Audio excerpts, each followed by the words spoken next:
On the assumption that there would be no repercussions, a police officer gives the order for a police dog to attack a black youngster in the park. However, everything changes when the boy's father, who is a police captain, intervenes and insists that justice be served. Subscribe today so that you don't miss what happens next. A cold wind ruffled the leaves on the oak trees, and the faint murmur of faraway conversation filled the air.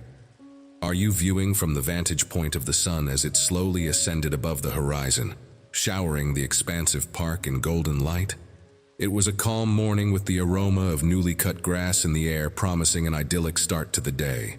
Families sat on picnic blankets, joggers flowed around the paths, and children's laughter rang from the playground. Even though it was a pleasant morning, Officer Rachel Gibbs did not partake in the morning's activities. Taking a leisurely walk down a meandering road RPP, while wearing her clean police uniform, Tranquility was accompanied by her German shepherd, Thor. Thor's black coat shone brightly in the sunshine, and his ears perked in response to every sound. Activity around them, Rachel felt comfort in Thor's presence, since he exemplified order, control, and obedience, which were the exact virtues she took pleasure in as a police officer. However, when she surveyed the environment around her, her mind buzzed with a sensation of apprehension. She thought to herself, "They don't know what it's like to be out here every day." She was upset by the amount of detachment and even scorn that she saw in the couples who were enjoying their morning strolls, and the parents who were playing with their children. People in line ensuring sure the city keeps in order. Her sight wandered to a little kid running up the grassy hill nearby, a young black youngster no more than 6 years old chasing after a toy aircraft. Smiling as he slipped in the grass, his eyes switched to the boy. Rachel halted in her steps, her jaw clenching, and she mumbled under her breath, "What is he doing here?" Thor noticed the shift in her attitude, his ears perking up as he looked the youngster intently. Rachel's grasp tightened around him. Joy seemed to be gnawing at something deep inside Rachel. The leash as an idea took root in her head, a thought that she didn't bother to explore since she didn't think he belonged here. The boy's carefree presence in the park, the way he walked without fear, was a contrast to her natural tendency to push her will on him. Under control, she gave Thor a gently pull and said, "Let's go." Thor let out a faint growl, his muscles tensing up in anticipation. The youngster, who was oblivious of the storm that was forming, kept playing, and he pursued his toy down the hill while laughing nervously. Suddenly, as it dropped farther away from his grip, he stumbled and fell to his knees, scratching them slightly. However, he was too busy with his toy to see Rachel watching carefully, her pulse pounding with an unusual sensation of joy. "All right, Thor," she mumbled. Rachel let free of Thor's leash before she had a chance to second-guess her choice. The German shepherd's muscular legs pushed him across the field in a flurry of motion, his fangs bared, his bark sharp and loud, and the youngster was startled. The dog surged forward like a bolt of lightning, racing at the child who was unaware of what was happening. Clutched his toy aircraft, which was sliding out of his grasp as terror immobilized him. His eyes dilated, and he opened his lips to scream, but the sound got lodged in his throat. The shepherd reached him within seconds, pushing him down into the ground. The child's little body struck the grass with a thud, and Thor's paws held him down while snarling violently inches from his face. With aid, the youngster eventually managed to scream out, his voice breaking with terror. Rachel remained at a distance, observing with a chilly detachment, and she did not try to rescue the boy. There was a strange thrill in seeing the child squirm under Thor's weight. The dog growled loudly, saliva pouring from its teeth as it hovered over the youngster who was now sobbing. She believed her pulse increased, but it was not because she was concerned. She hoped that a little terror would teach him. People in the vicinity began to notice the disturbance in an uncontrollable manner. A mother who was sitting on a nearby bench startled and grabbed her kid closer. A runner stopped in the middle of their stride and pulled out their phone to capture the incident. The murmurings became louder, and a woman's voice could be heard. Rachel stayed glued to her post, unaffected, as the youngster's pleas became more desperate, and tears started to stream down his cheeks. A small crowd began to gather, muttering and pointing at the boy who was stuck beneath the imposing dog. Someone cried, "Help him!" Rachel remained unmoved. As he frantically yelled out for assistance, "Daddy, Daddy, help!" a towering figure emerged from the other end of the park. It was Michael Harper, the boy's father and the captain of the team. He was advancing quickly through the mob. Local police department, he had been out for a morning run when he heard the unmistakable bark of a police dog, followed by the sound of his son's cry filled with terror. Daniel Michael's booming voice sliced through the commotion like a whip. Rachel was a member of the local police department. Michael was already racing toward them, his face a mask of fury and astonishment. Michael yelled, his voice quivering with hate, "Trying to get that monster off of my kid." Thor's bark lessened, and the dog retreated. She tensed as she recognized him immediately. Her grasp on Thor's leash weakened, but it was too late. Automatically turned toward Rachel, waiting for her instruction. But Rachel, frozen by the weight of Michael's attention, hesitated. "What the hell is wrong with you?" Michael shouted, while crouching next to Daniel and trying to draw his kid into his arms. The kid clung to him closely while still crying, his small hands holding his father's running shirt. Michael's heart hammered as he looked Daniel over, wiping the tears off the boy's cheeks. Rachel, who had now regained her calm, attempted to defend the situation. Rachel squared her shoulders in an effort to keep her authority and said, "I was doing my job." Michael stopped her off with a stern glare and added, "You think it's okay to sick a dog on a child on my child?" Rachel made an effort to maintain her authority. Michael's voice dripped with astonishment. Michael's voice dripped with disbelief. Michael's voice dripped with disbelief. Michael's voice dripped with disbelief. Michael's voice dripped with disbelief. Michael's voice dripped with disbelief. Michael's voice dripped with disbelief. Michael's voice dripped with disbelief. Michael's voice dripped with. Encounter parents glared at Rachel, some of whom were muttering under their breath about the use of force that was not necessary. The tension in the air was palpable, thick with outrage and indignation. Thor whined softly, sensing the unease that existed between the humans. Rachel gave a sharp tug on his leash, pulling the dog back to her side. Michael Harper's eyes were fixed on hers, and there was no mistake the hatred that was in them. "You don't get to walk away from this," Michael cautioned, his voice low and calm, even if his anger was simmering just under the surface. However, the damage had already been done. The surface, Rachel crossed her arms, her attitude uncompromising. "I was following protocol." Michael sneered, shaking his head in amazement. "Procedure? If this is your concept of protocol, you have no right wearing that badge," the audience muttered in agreement. "I was following protocol." Rachel's hands shook slightly, but she concealed her nervousness with a stern look as Michael stood holding her. Their shouts were becoming louder because they were in agreement. Some of them yelled at Rachel to apologize, while others demanded responsibility. "You'll be hearing from me, Officer Gibbs, and I guarantee you that this isn't done yet." Rachel watched him walk, her heart pounding, and she knew exactly who Michael was. Daniel was in his arms, and he drew closer to Rachel. His voice was barely above a whisper, but it was loaded with steel. After the event with Thor, the German Shepherd, the park had fallen into an eerie calm, and the formerly serene air was now heavy with anxiety. Harper was, and now she knew just how terribly she had underestimated the situation. As Captain Michael Harper cradled his son Daniel in his arms, the little boy clung to his father. His tiny body was shaking, and his sobs were muffled against Michael's chest. His knees were scratched, and the terror that emanated from him only served to feed the anger that was already simmering within his father, Rachel. In an effort to preserve some sort of control, Gibbs stayed fixed to her position, her posture tight. Her thoughts raced with a combination of amazement and frustration at how rapidly the situation had spun out of control. Gibbs had experienced confrontation in the past, but she was not prepared for this one. Nothing like this. Her pulse raced as Michael turned back toward her, his face a storm of rage and bewilderment. Michael's eyes pierced into her, fierce and unyielding. You think you can simply walk away from this? His voice was low, but the intensity of his gaze was clear.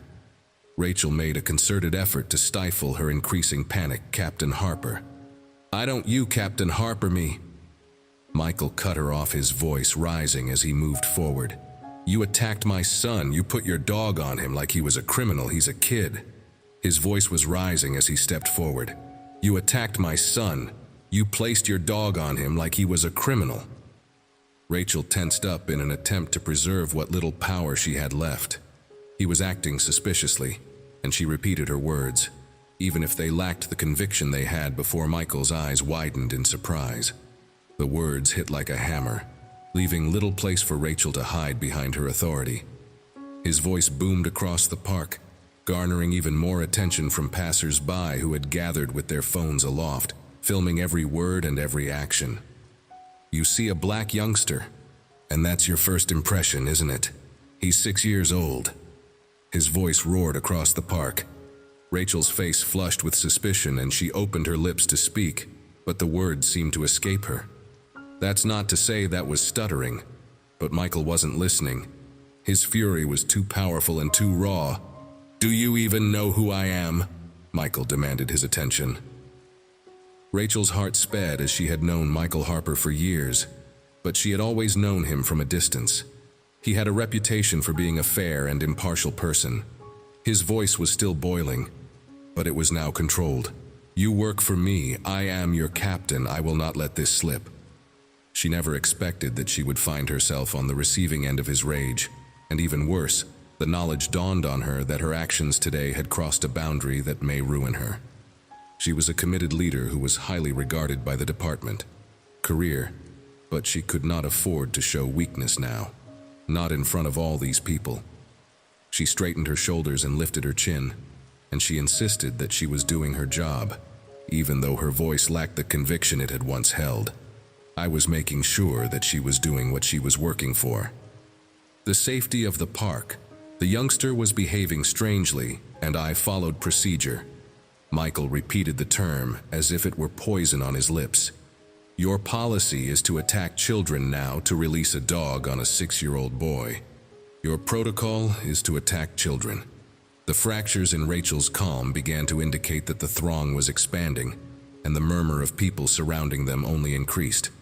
He shook his head with disbelief, saying, You think you're above the law, don't you? Because you wear that uniform. He said this without even appraising the circumstances. Increased her level of concern. She looked around and saw that there were several phones pointing in their direction, filming every second. Her co-workers would see this, her supervisors would see this, and before long the whole city would be aware of what had occurred in the park. Today, before she could react, Michael's attention turned back to Daniel, who was still holding his father's shirt. His body was trembling with faint tears, and Michael sat down and pulled his son closer to him. Are you okay, buddy? He murmured, softly stroking his fingers over his hair. Daniel's hair. Did the dog harm you? Daniel shook his head, though his face was still pale with terror. I was only playing daddy, he muttered, his voice cracking. I didn't do anything wrong. Michael's heart tightened when he heard the sound of his son's words. He kissed Daniel on the forehead and got back up. His eyes hardened as it returned to Rachel, and he added, This ends now. He spoke it gently, but with such a deadly severity that Rachel couldn't ignore it. You will be held accountable for this. She could feel the weight of the crowd's judgment pushing in on her like daggers in her back. Her pulse beat in her ears as she raced to find an answer, anything that may salvage the situation. Gibbs. Rachel gulped her mouth dry. She could feel the weight of the crowd's judgment crushing on their staircase. Situation. But before she could speak, one of the witnesses stepped forward and said, That's right, she should be arrested. A voice rang out from the crowd, and it was a man standing with his phone raised. You can't just attack a kid and get away with it, the man said. As more people joined in, some of them demanded that Rachel apologize, while others called for her resignation. The fury of the audience was tangible, and it was obvious that they were on Michael's side. Rachel's chest clenched as she looked at the tape of the phone conversation. She pushed herself to take a step closer, her voice becoming softer but still attempting to keep some semblance of authority. "Captain, I didn't plan for this to happen." The situation was sliding out of her grasp quicker than she could have anticipated. Every second, the situation was slipping out of her hands. Michael's stare became more resolute, and it was obvious that his tolerance was running thin. "It was a misunderstanding that my kid might have been gravely wounded if I hadn't been present." He didn't continue the statement, but the situation was resolved. Rachel opened her lips to answer, but just then a guy in the crowd stepped up and said, "I got everything on camera." He then held out his phone for Michael to view, and he continued, "You should take this to internal." The implication lingered in the air like a thundercloud. "Affairs, this is police brutality, plain and simple."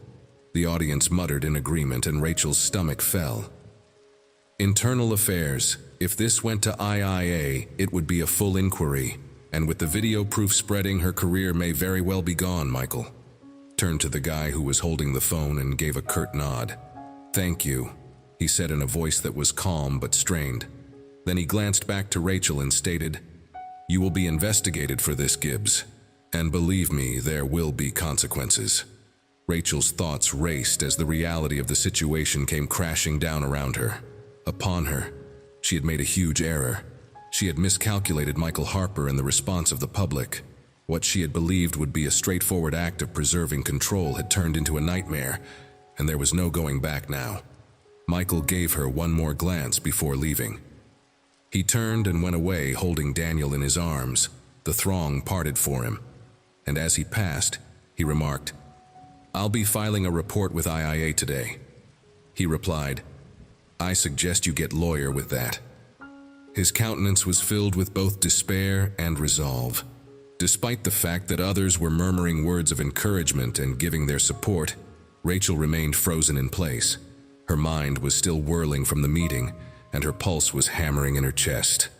As Michael faded from view, the truth of what had just occurred struck Rachel like a tidal wave. Rachel let out a trembling breath as she felt the eyes of the audience lingering on her body. Her reputation, all she had fought for, was now hanging by a thread. She looked down at Thor, who was sitting patiently by her side, unconscious of the drama that had just transpired. Her body felt heavy with the weight of her error, and as she stood there surrounded by judgment, she knew that the worst was yet to come. Michael Harper sat in his office, a heavy stillness creeping over him, the wrath from the park incident lingering.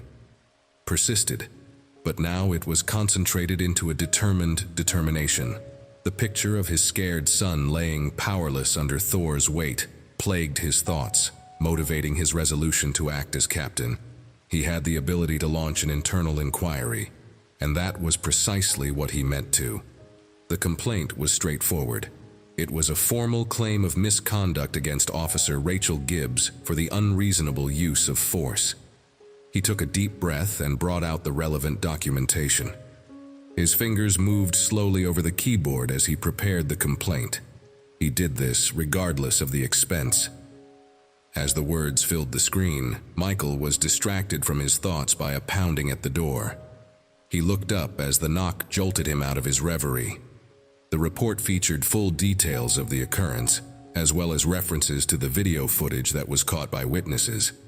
To find one of his fellow cops, Detective Simmons, waiting at the doorway.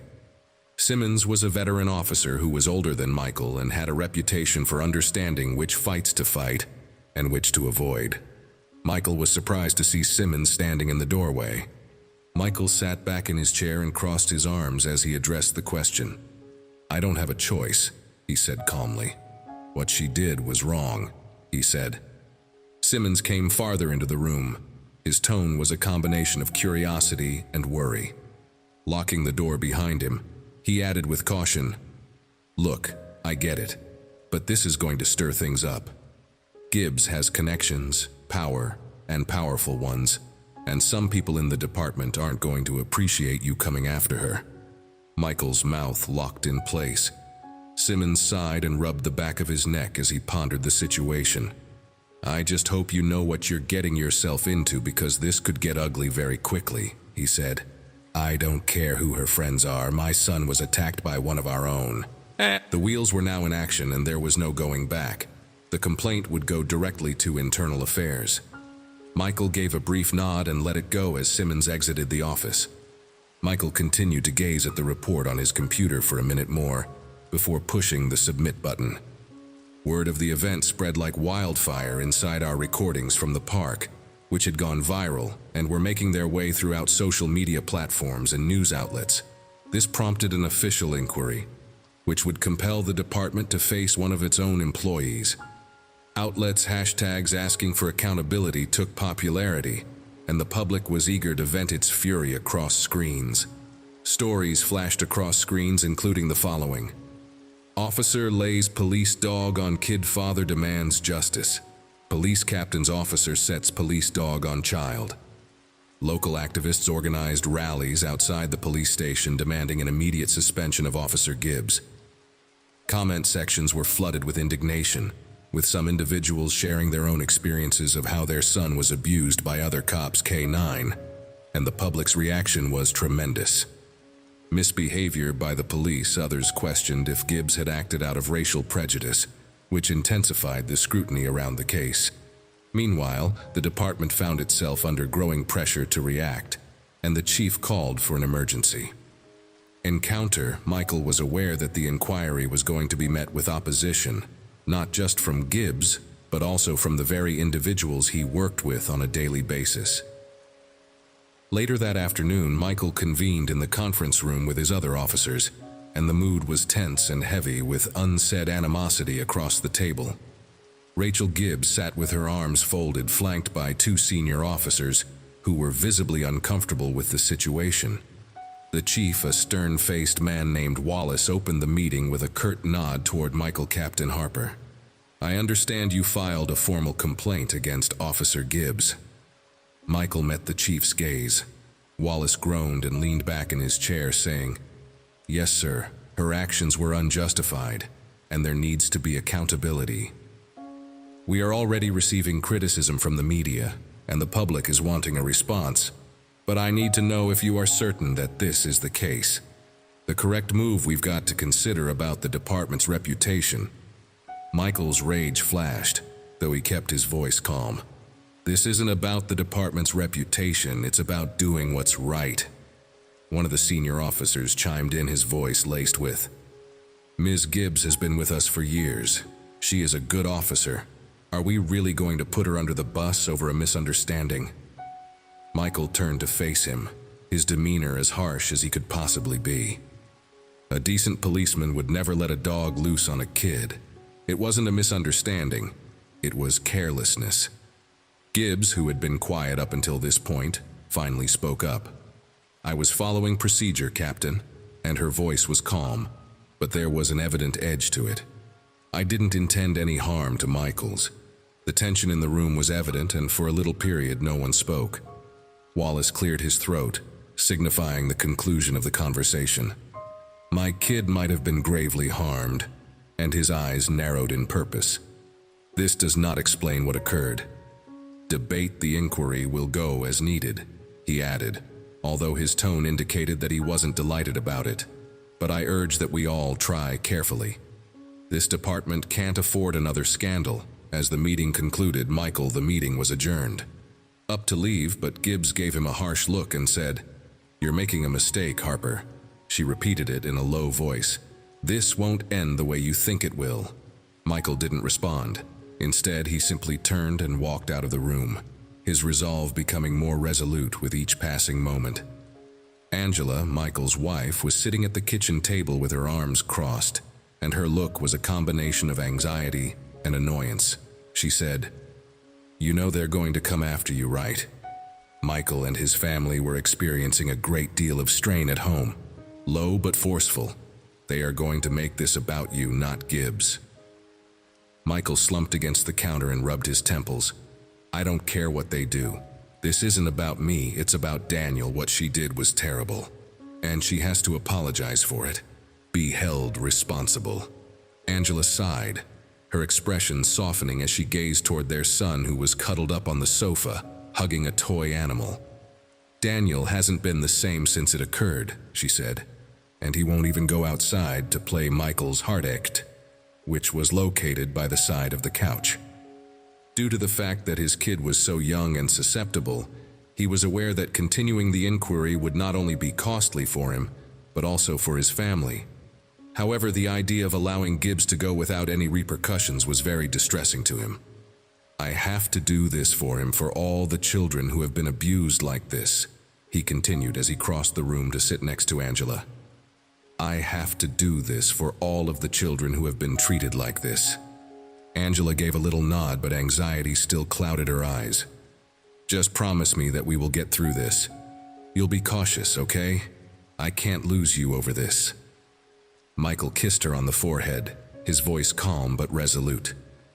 I promised the inquiry had officially started, and the public was watching intently. Michael was aware that the path that lay ahead of him was going to be difficult, would be challenging, full of opposition and pushback. But as he looked at his son, who was sleeping soundly on the sofa, he felt a renewed sense of purpose. He was determined to see this through to the end, no matter what it took. Justice needed to be served, and this time there would be no pushback. Rachel Gibbs sat at the side of her bed, her thoughts racing as she held her phone and scrolled through the innumerable messages she received from her fellow police. Some of the messages they sent were compassionate, while others were plainly contemptuous. The majority of people advised her to keep her head down until the inquiry was over, but Rachel knew better than to do so. Michael Harper had made certain that this would not be the case. Rachel's uneasiness turned into rage as she threw the phone onto her bedside table. But this was no longer just about her job anymore. Harper's complaint was threatening to unravel all she had created if she lost her badge. What was left? The animosity gnawed at her, and the fact that Harper outranked her just made the situation worse. Rachel slipped on her uniform and proceeded to the precinct. She needed friends since the only way to battle Harper was from the outside. She thought angrily, he thinks he can ruin me. Her fists were clenched, and she was determined not to let him win. Officers whispered to one another as she passed through the station, their eyes flickering with suspicion. Some of them, she knew, were waiting to see if she would be taken down, while others avoided her entirely, fully aware that her downfall could drag them into the mud with her in the locker room. The atmosphere at the station was tense.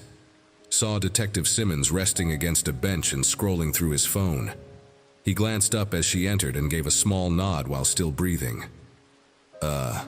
He murmured, trying to get Rachel's attention. Rachel responded with a smirk, but it didn't reach her eyes. She sat down opposite him and rubbed her head.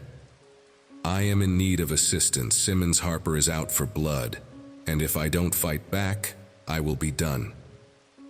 Simmons arched an eyebrow and remarked, You poked the wrong bear.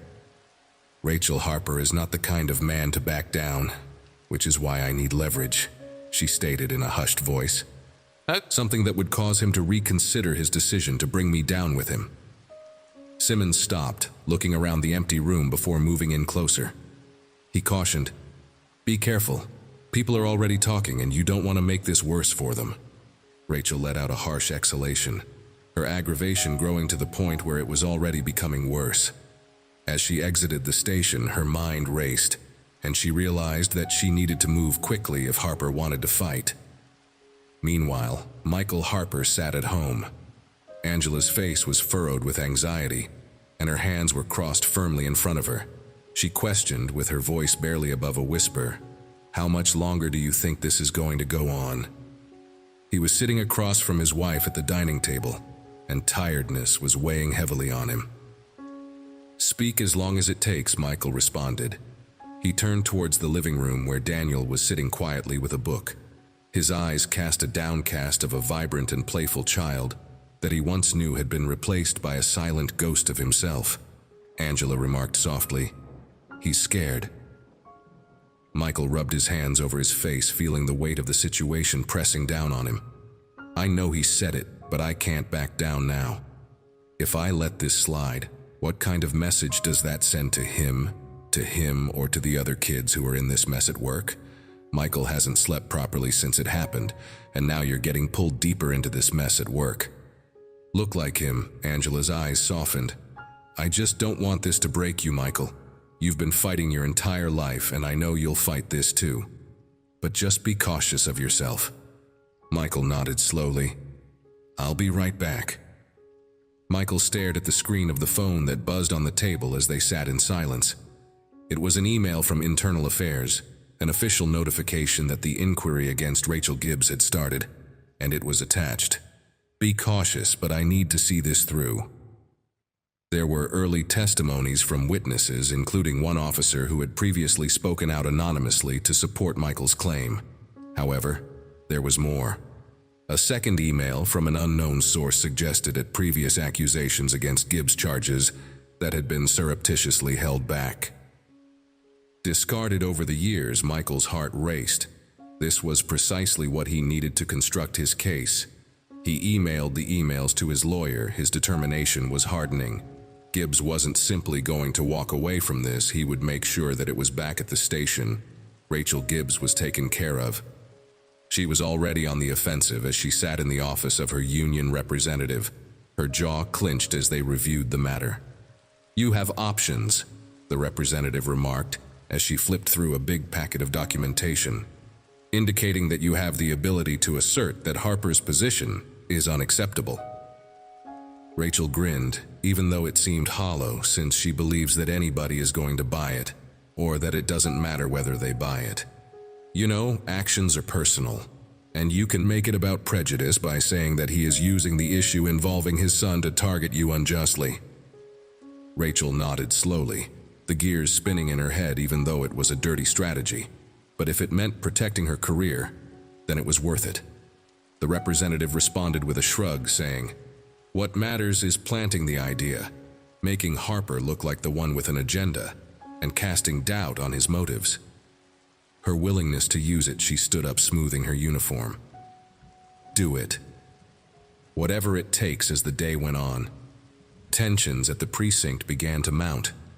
Michael could feel the walls closing in as whispers circulated across the department. Gibbs was playing dirty, and she was prepared to use it.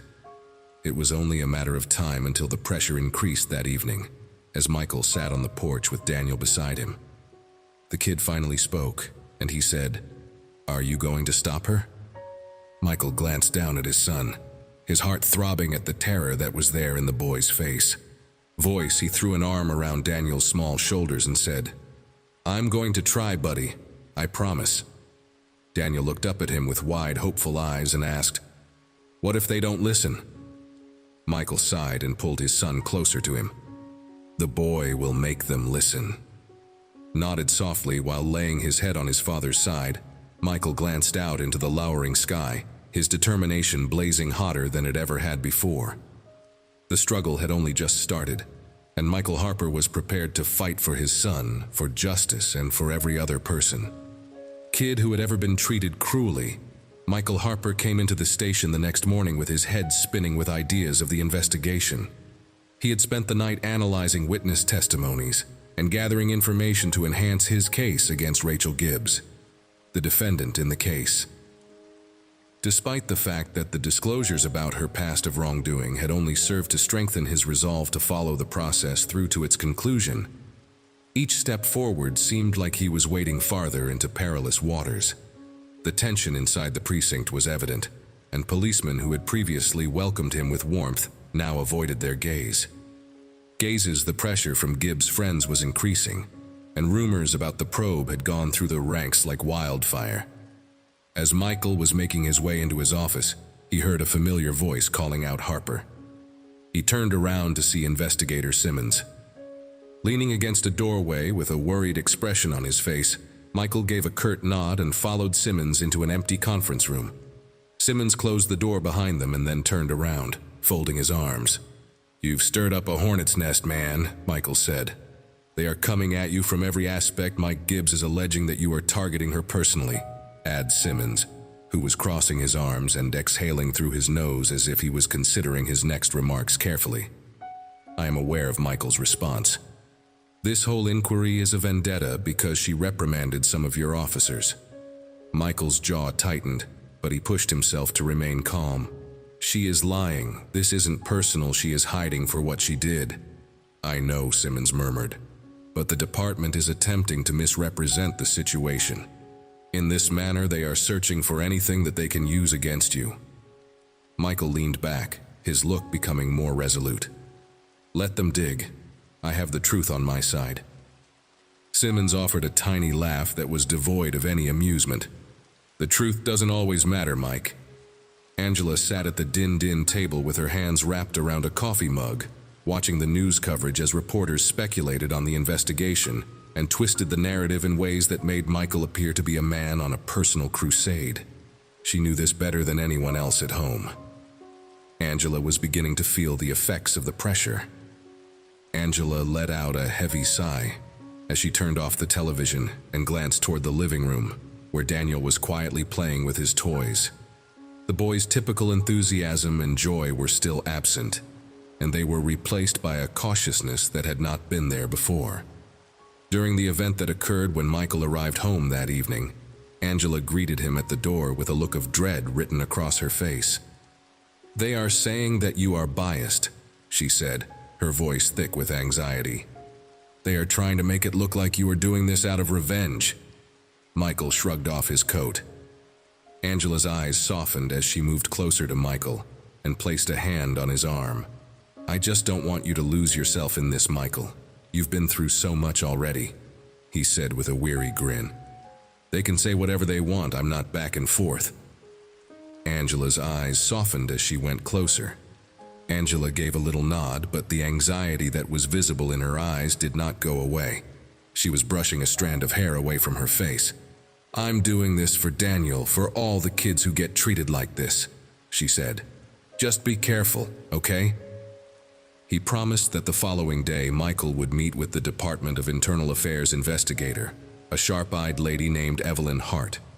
She was renowned for her no-nonsense attitude, and Michael felt a sliver of comfort knowing that she was assigned to the case. Hart spelled out the facts of the situation. Recent discoveries: a number of officers had come forward with complaints about Gibbs, some of whom were too terrified to testify. But a few officers had consented to provide anonymous statements, and their accounts formed a damning picture of Gibbs's history of misconduct, excessive force and abuses of authority, all of which had been discreetly put under the floor until now. "It's worse than we imagined," Hart remarked as she flipped through her notes.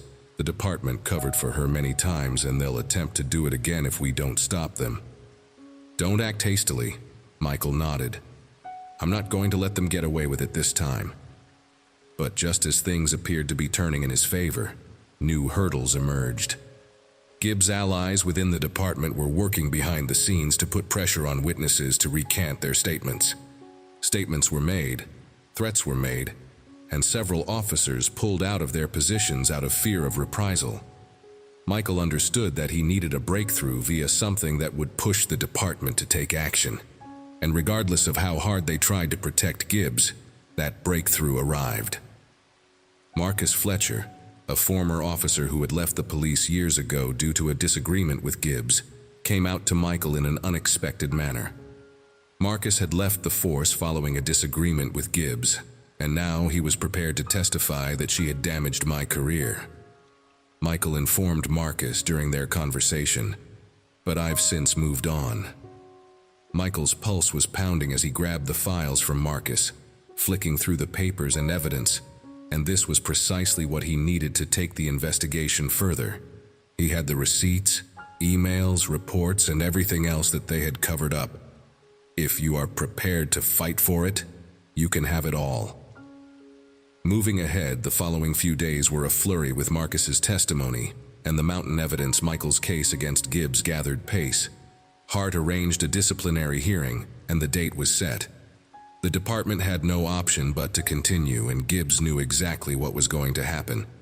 Because time was running out, Gibbs made a public statement in which she accused Michael of using his position to settle personal scores.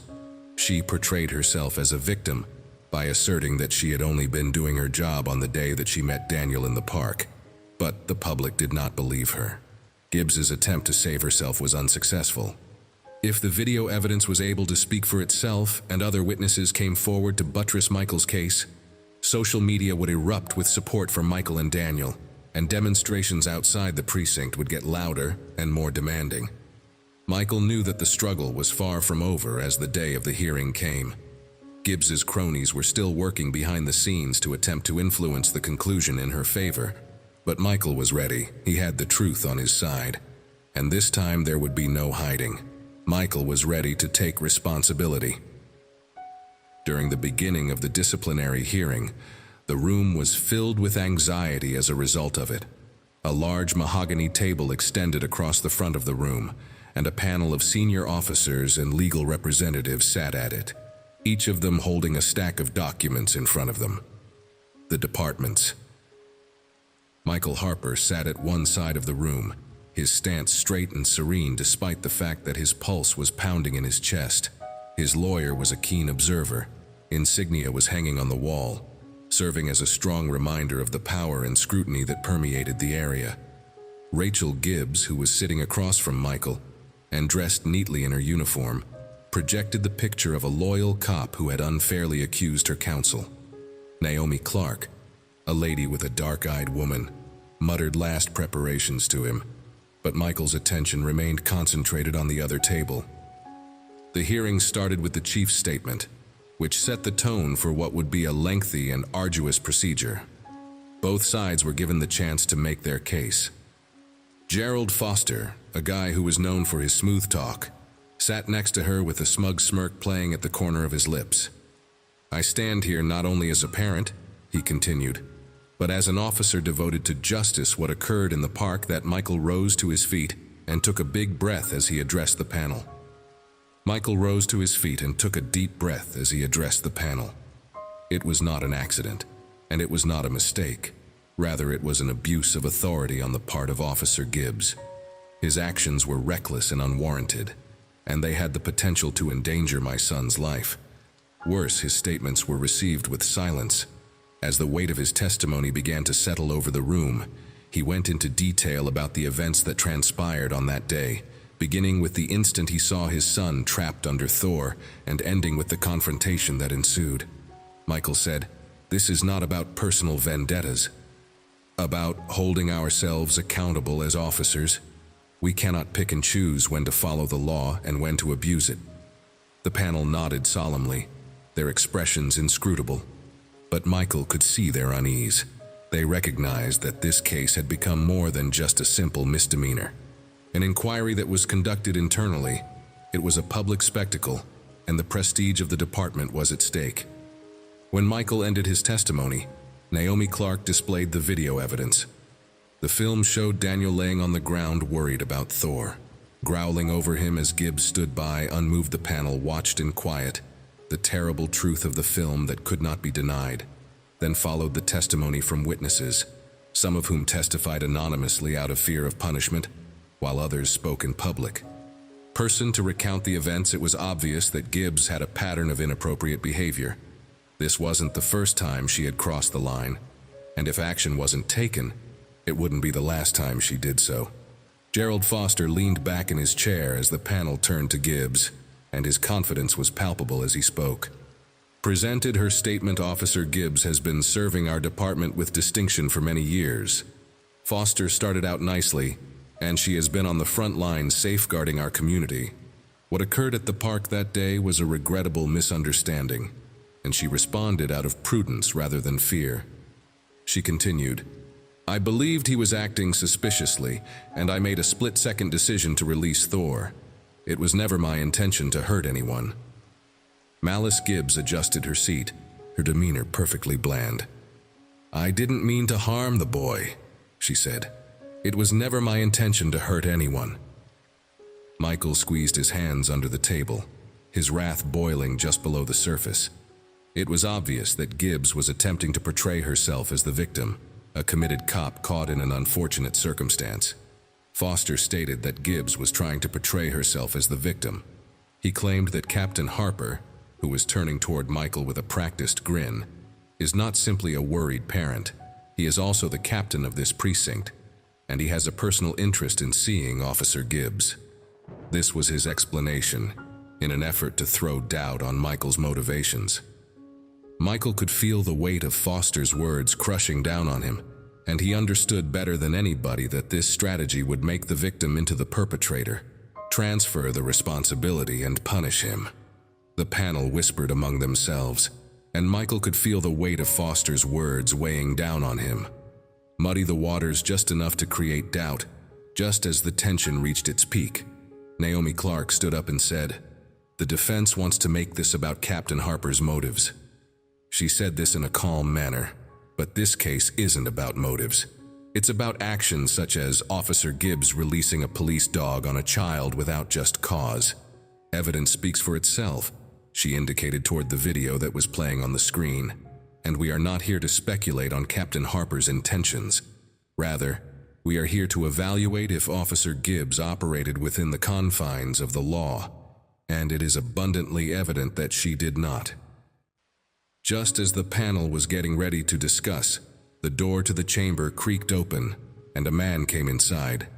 It was Marcus Fletcher, the former cop who had volunteered to testify. The weight of the evidence was obvious, and the panel went quiet.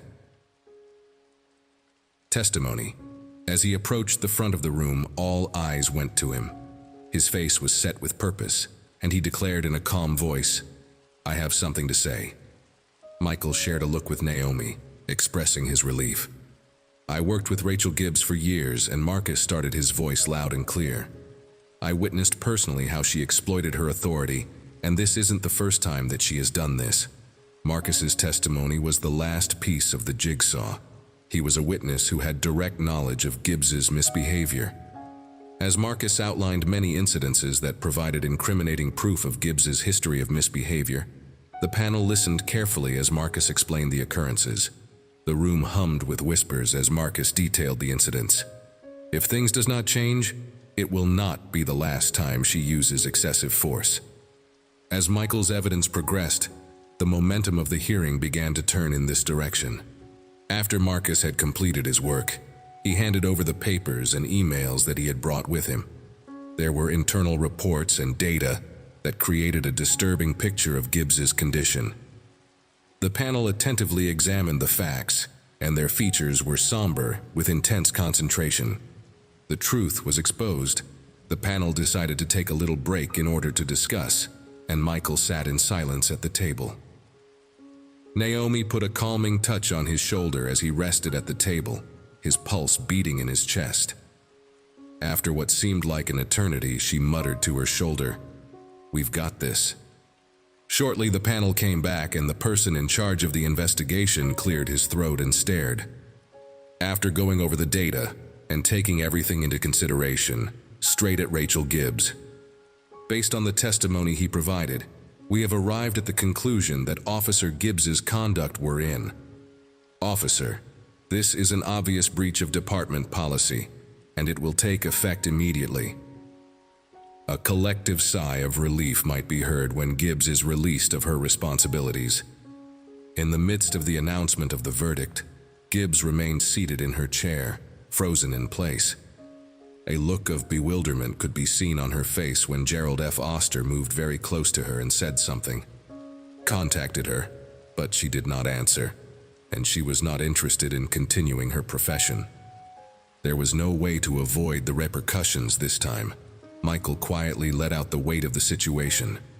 When he felt the weight of the conflict finally lift off his shoulders, he cast a look in Marcus's direction. Received an appreciative nod from him.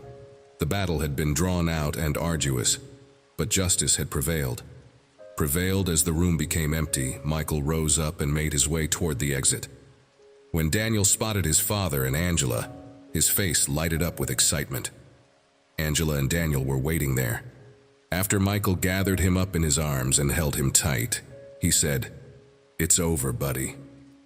"We did it," Michael murmured, as the repercussions of the hearing reverberated throughout the room. Rachel Gibbs was received with a variety of responses from the department, which served as a shock to the department when the final decision was confirmed. Because of what they saw to be a betrayal of one of their own, some policemen harbored resentment against Michael Harper, while others remained silent. Gibbs was eventually detained by someone, which brought relief to those who supported the conclusion.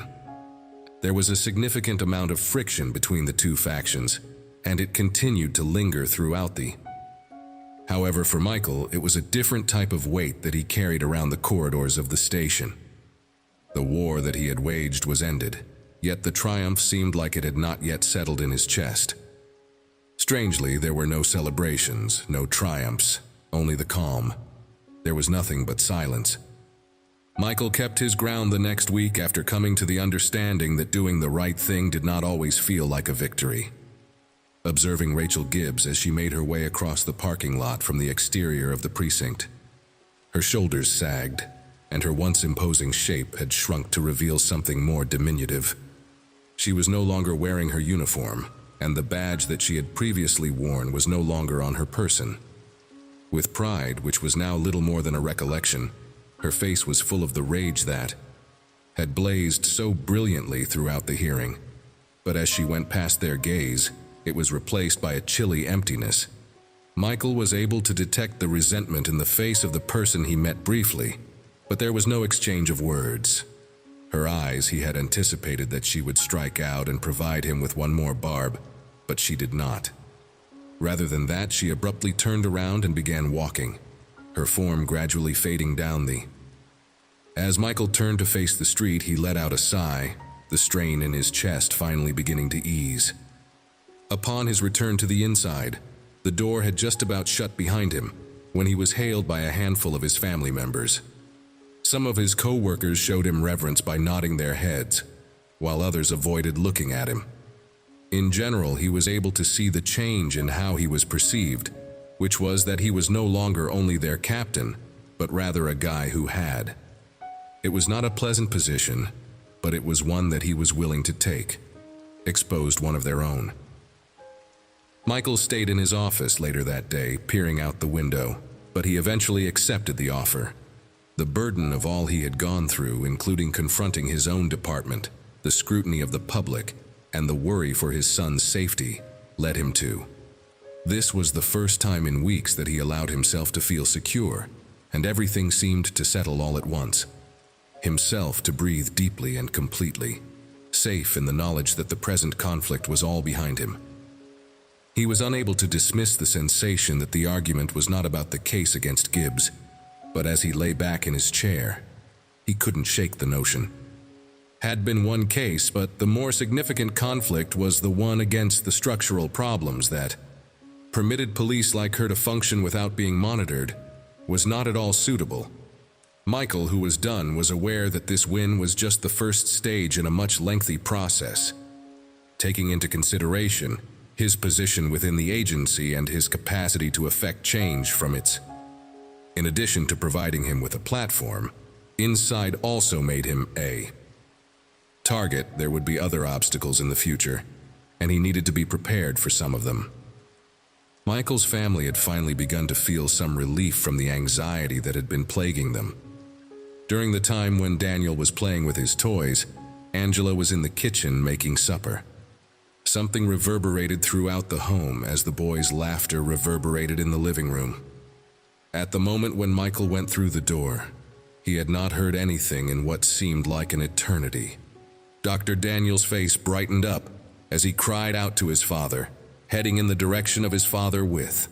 At the same time that the youngster was giggling, Michael reached out and grabbed him, keeping him close to him.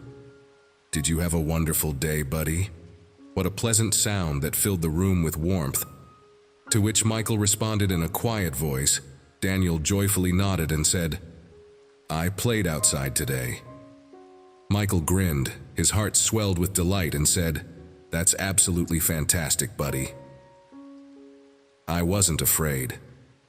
Angela entered in the doorway, drying her hands on a towel. "I am very pleased of those who have achieved success." She smiled conscientiously at Michael, her eyes brimming with the type of calm relief that can only be had after experiencing something intense. Something that was so powerful and emotionally taxing, and dealing with it in a way that was workable. She inquired despite the fact that the inquiry included an implicit acknowledgement of all that they had gone through. Silent Michael. As Daniel was being gently placed down, the respondent said, "No more hearings, no more chaos, just..." Angela, who was doing her typical thing, laughed as she moved closer to throw her arms around him. He nodded his head in agreement as his arms around her. "It's normal," she muttered into his chest. Following supper, they remained silent for a little period of time, appreciating the tranquility that had escaped them for such a considerable amount of time. Michael took Daniel for a stroll in the park, which was the same park where they had been walking earlier. This was the beginning of everything. The air was chilly, and the golden hues of the sunset were bathing A variety of trees belonging to families of warm light were dispersed throughout the grassy edges. The atmosphere was filled with the noises of youngsters playing, dogs roaming about freely, and laughing. Daniel's hand in his Michael's. Michael felt a sensation of air as they traveled down the road known to them. As a result of the park's feeling of closure, it no longer seemed like the location of anxiety and tension that it had always been. Once again, a spot of tranquility where his kid might feel secure. Daniel halted near the hill where the situation had been. The action had occurred, and Michael was watching him with his eyes scouring the ground.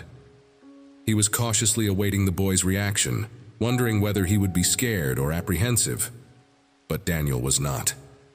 Daniel laughed and added, "Look, Daddy, I'm ready to run."